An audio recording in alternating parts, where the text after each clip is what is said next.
I was proud of our guys. The approach, most importantly, that we took coming into this game. I told the guys after the game against Georgetown at home that it wasn't going to be easy to go, back to Georgetown and win because, they'd be ready to fight. And, every team takes on the personality of its coach. It's only a matter of time before this team becomes, a full extension of Ed Cooley, and I think we all know in this league what that means. But our guys, they had a great mentality. We didn't even know if Chase was going to play. Cam was going to play going into the game. We did walkthrough this morning, and he wasn't even in the starting lineup, and he wasn't out there defending any of their actions in the walkthrough. But then he was out there in warm-ups, and the staff said he felt good and looked good. So we love the fact that he was able to go, and I thought we got good contributions from everybody. Career night for Cam with 31. How nice is it for you just to have him looking like Cam Jones again? What does he give you? Well, I think really good for him to see the ball go in the basket, to play in rhythm, to shoot the ball from three the way he did. We're just a different team when he's clicking like that. He's not always going to make 7 threes, but when he's playing with that type of confidence, that type of aggressiveness, and now fortunately we have a little bit of time for him to continue to heal up. I think you guys scored 21 points off turnovers in the first half. This team has been really disruptive defensively. What do you like about the way you guys are playing? Just getting our hands in the basketball is a huge point of emphasis. We don't have the biggest, strongest team. We don't have necessarily the most athletic team, but our guys have good hand quickness. They have good anticipation. They're very good at helping one another. The system that we have, sometimes we're going to put 2 on the ball on purpose. And when we do that, we have to get a deflection. Otherwise, teams are just going to pop it around and get open shots. Hey, Coach. Georgetown, I know this is part of your DNA of how you play here anyway, but how much does it play a part in the turnovers? The Georgetown really doesn't have a traditional primary ball handler.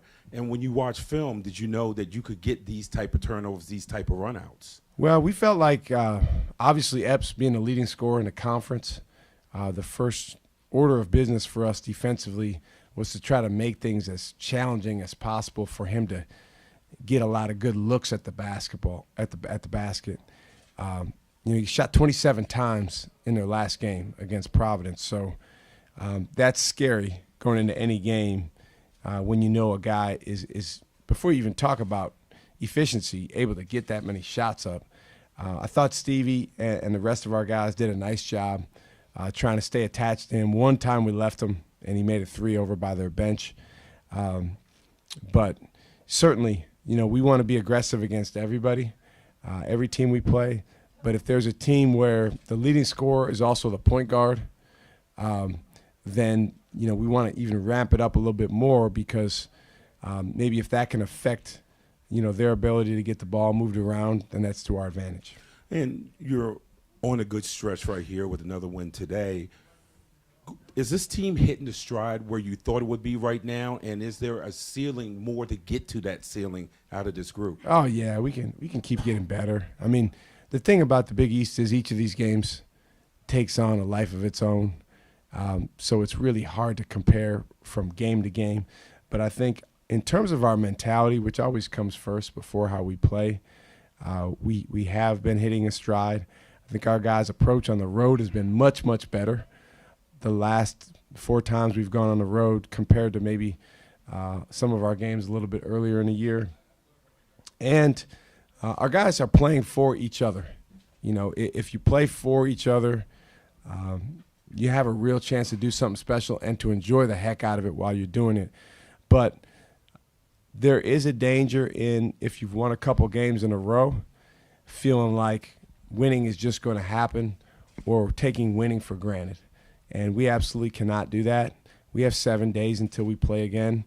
I told the guys in the locker room, each other and winning has to stay at the forefront of our mind, even while the stuff on our phones or anyone else around us tries to introduce other variables into the equation. Kolek, and number 23 banged them from deep early, number 1 later.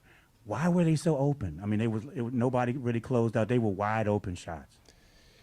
Those guys like shooting in here for whatever reason. You know, the last few years that we've come here, there's certain arenas where the guys like to shoot the ball. I think they were open because the guys did a good job sharing the ball and continuing to move it. It didn't stick too much. Tyler did a nice job of creating some actions. It's great to have Oso out there because he's so unselfish. He finds his teammates. Tyler got a couple open ones early just because we knew we had the switch on baseline out of bounds plays because they put their big guy on the ball. So we thought we could maybe run him up to the top and, you know, take advantage of that matchup. But for the most part, just sharing the ball. Talk about elevating deflections to like a foundational principle in your program. Yes. At what point did you decide to stress it? And do you think it could be a trend in college basketball? Well, I didn't make it up. I mean, Coach Patino's been doing it for years, and as well as a lot of other coaches. But we've always measured deflections in practice, in games. And at some point along the way, we realized that 32 was kind of like the magic number. And if we could get to that many true deflections in a game, we'd have an unbelievable chance to win. And I think our winning percentage over the years since I've been a head coach at 3 different spots is 98 or 99% when we've gotten 32. So today it was a huge point of emphasis because we wanted to be disruptive, and the guys did a great job of it. Shaka, obviously, you know, you guys are on a 6-game season best winning streak. You have the week off, other than, you know, Cam Jones getting healthy. How do you make it that this time off is a positive rather than slowing you down while you're on a hot streak? We have to make it a positive. I think first and foremost, addressing, you know, physical health. We've got a few other guys on the team that are banged up, that haven't, you know, necessarily been 100% to be able to practice full out every day. So this gives us a little bit of time to work on some of those things. I mean, you get to this point in the year, that's every Big East team. But I think really for us, we have 22 chips in our pocket that have been earned from the games we've played, wins and losses. And actually the chips that come from losses might even be more valuable. And so over the next 7 days, really examining those, learning from those, continuing to move forward in some of the areas that make us our best, you know, when we're really clicking.